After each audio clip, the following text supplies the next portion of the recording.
passivo tributário ele te mostra exatamente onde é que está o problema da empresa como um todo. Porque quando você senta para conversar com o empresário, né, com o teu cliente, e você pergunta para ele, eu preciso entender como é que você chegou nessa dívida, né?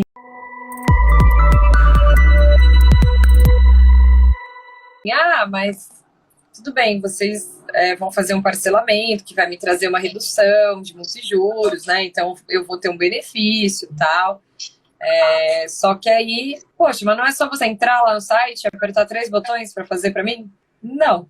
Aí eu tive que parar, né, no meio de uma reunião, porque, na verdade, a pessoa que estava conduzindo a reunião, que é a pessoa responsável por esses processinhos administrativos ali no cliente, que deu essa informação, né? Ela sem querer soltou pro cara, né? Falou assim, não, é rapidinho, né? Vou entrar ali no sistema, aperto 3 botões e tá tudo certo.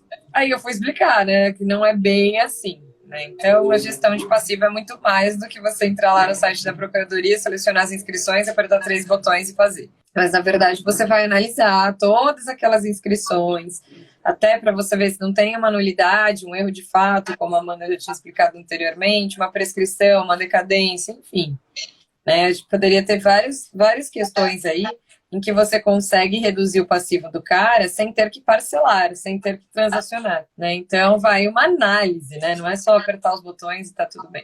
Assim, claro, e tem tantos outros mecanismos ali que flertam ali com a gestão do passivo e que às vezes podem trabalhar em conjunto, assim, a gente trabalha com muitas empresas aqui, algumas delas têm débitos muito, muito expressivos, assim, sabe? Como o Oswaldo falou, tem um cliente que deve 13 milhões. Claro, eu não estou falando que é sempre o caso. Oswaldo vai prorrogar, Oswaldo. Vai prorrogar, Oswaldo, vou na fé, vamos lá. Sim, senhor. Tem um cliente que deve 13 milhões, gente, a gente está com um cliente que também deve mais ou menos isso. E eu me pergunto, assim, nesses casos maiores a gente tem a transação individual, só que a gente tem recuperação judicial também, claro, se o cliente não tem só a dívida tributária, se a questão a situação financeira dele já ultrapassou o nível tributário, já está com credores, outros credores. Enfim, eu tenho muitos casos aqui. Credor, financeiro, né? Fornecedor. Banco, nossa, assim, é que acaba fazendo um empréstimo atrás do outro. Então, assim, claro, nós somos tributaristas, mas nós trabalhamos com inteligência de negócios. Então, eu, por exemplo, não trabalho não é minha expertise maior trabalhar com recuperação judicial. Mas a gente tendo ali uma noção, conhecendo um pouco o que pode fazer, o que não pode, fazer parceria e trazer isso, porque é algo que no cenário que a gente está, talvez seja o plano que a empresa precisa para sair daquele cenário, sabe, daquela situação.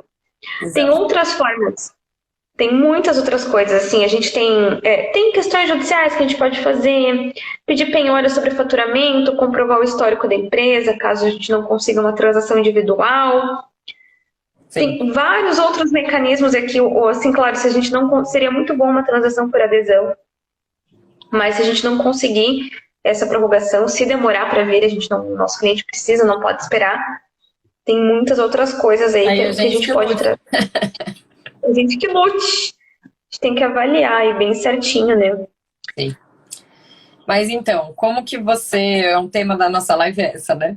Inclusive, como é que a gente vai enxergar, né, depois do dia 24, né, que é hoje, terminando, né, supondo que a gente não tenha uma prorrogação e que esse prazo de transação, de fato, para adesão termine amanhã.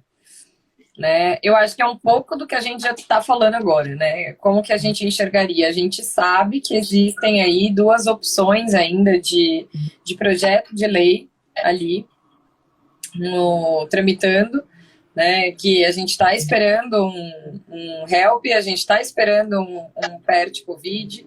Então, eu acho que até pelo próprio governo, nesse cenário que a gente estava falando, que a gente também precisa pensar em analisar a economia, eu acho que o próprio governo sabe disso, né? Que se ele deixar hoje, nesse cenário que nos encontramos, todas as empresas sem nenhum programa especial de parcelamento aberto, vai ser muito difícil qualquer pessoa conseguir fazer qualquer tipo de negociação e pagar. Qual é o interesse? É receber. É ano de eleição. Né? Então, a gente acho que tem que levar isso em consideração também. né, ser o ano de eleição, e é um ano que eles têm que arrecadar horrores, né? Então, eu acho que eles vão sim prorrogar, a gente ainda vai ter um tempo de transação, e além desse tempo de transação, depois a tendência é vir também esse help que ficou ali embargado, que não foi sancionado, e o PET Covid também ser liberado, né, para que as empresas de fato possam fazer adesão. E assim, ó, uma das coisas que a gente está fazendo também é, por exemplo, se a sua empresa, o seu cliente está naquela situação de preciso regularizar as pendências para entrar no Simples, ou você está passando por uma situação igual essa que eu comentei, não fiz a opção em janeiro, ou até mesmo em outros cenários, a gente está parando muito para fazer o planejamento tributário, sentar e analisar as opções mesmo. Sim. Porque aquele passivo tributário, ele reflete que a empresa não está conseguindo pagar aquela tributação. Claro, tem o devedor contumaz? Tem. Sempre tem. Mas não é o caso de todas as empresas. Muitas delas não conseguem mesmo pagar. Então, a gente sentou com algumas empresas e viu, esse aqui é profissional liberal, esse aqui é uma empresa de engenharia, um escritório de advocacia. A gente pode trabalhar com pessoa física, livro caixa, né? Com carnê-leão, pode analisar como é que fica o livro caixa, o carnê-leão dessa empresa. Será que tá bom mesmo? Pode ser que sim. Porque nesse caso, né? É legal o que você está falando, Amanda, porque o pessoal que é profissional liberal tem um certo preconceito em achar, porque eles levam o seguinte: eu pago na minha pessoa física 27,5%. E se eu for para o Simples, eu vou pagar 6%. Eles não querem nem saber qual é a atividade deles, mas essa é a ideia, né? E muitas das vezes, né, até pela questão de valores, de faturamento e tudo aquilo que a gente tem que levar em consideração num planejamento tributário, compensa sim a pessoa ficar na pessoa física, porque às vezes abrir a jurídica ela vai ter mais gasto. E não falo nem só com tributação, mas é todo o resto que envolve, né? Sim. Então, não é só assim, a gestão do passivo, eu acho que o passivo tributário, ele mostra que tem alguma coisa errada com essa empresa. Sim. Então, pode ser, a gente tem aqui muitos clientes que não querem pagar. Olha assim, não quero pagar. Tem muito. Mas isso demonstra que tem alguma coisa ali que pode ser trabalhada. Então, às vezes, não está no regime tributário correto, não está na sua formulação mais vantajosa, menos onerosa do ponto de vista tributário.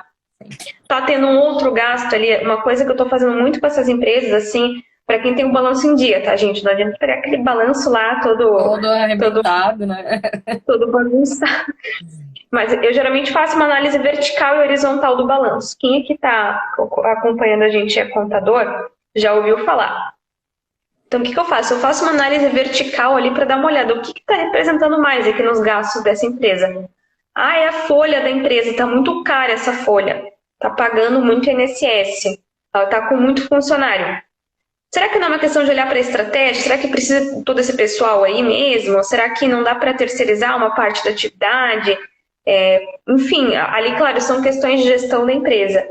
Mas que a gente que trabalha com inteligência de negócios, é disso que a gente precisa, sabe? Fazer essa análise. As sugestões, né? A gente precisa pensar, né? Quando você fala dessa questão inteligência de negócio, a gente precisa pensar no negócio do cliente da forma mais... o melhor modelo tributário, da forma mais prática e da forma dentro da legislação, obviamente, mas de uma forma geral também. Então, a gente é obrigado, sim, a analisar um balanço, a ver as contas, a ver o que você pode recuperar. Eu não falo nem só de recuperação de crédito. Às vezes o cara tem lá um passivo com o fornecedor, você vai lá e oferece para ele alguma coisa relacionada à cobrança.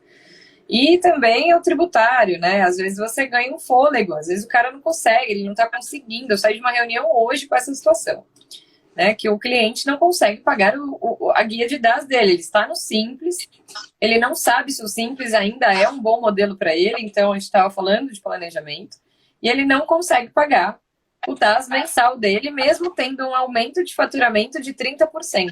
Ele não sabe para onde vai esse dinheiro dele. Então, veja, olha só, né? Ele teve que desembolsar de uma vez aí uma grana, né, que ele nem tinha ali, para se manter no simples. Aí conseguiu. E o passivo é a ponta do iceberg nesse caso, né? Sim. Então, eu tenho muitos clientes assim que, por exemplo, trabalha com estoque muito alto, está sempre comprando, o estoque não sai. Poxa, dá uma olhadinha para desacumular esse estoque. Exato. Mas para mim é complicado. Claro, cada atividade vai ter uma particularidade. Óbvio que se você trabalha com produtos perecíveis, é um cenário. Se você trabalha com produtos de valor agregado, produtos que têm uma demanda sazonal, é outra coisa bem diferente. Exatamente. Só que cada situação tem que ser olhada assim de forma bem estratégica mesmo.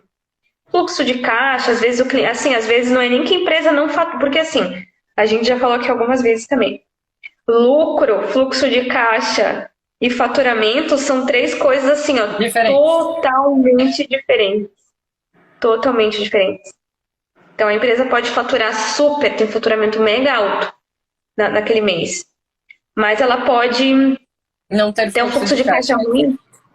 Pode ter um fluxo de caixa ruim, comprou demais, agora tem que pagar todo mundo, comprou muito no mês passado, agora está vencendo os boletos dos fornecedores, ou ficou reparcelando com o fornecedor, chegou uma hora que acumulou.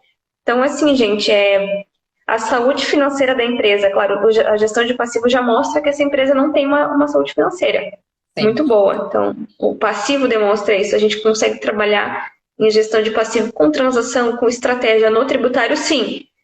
Mas em outros aspectos de mercado, de solução estratégica empresarial mesmo, gestão. E outra coisa também, eu acho que a gente tem que partir do pressuposto de que o passivo tributário te mostra, além de tudo isso que você falou, né, ele te mostra exatamente onde é que está o problema da empresa como um todo. Porque quando você senta para conversar com o empresário, né, com o teu cliente, você pergunta para ele, eu preciso entender como é que você chegou nessa dívida, né? Então, o que foi que te fez, né, deixar de pagar o tributo? Para você conseguir entender a origem.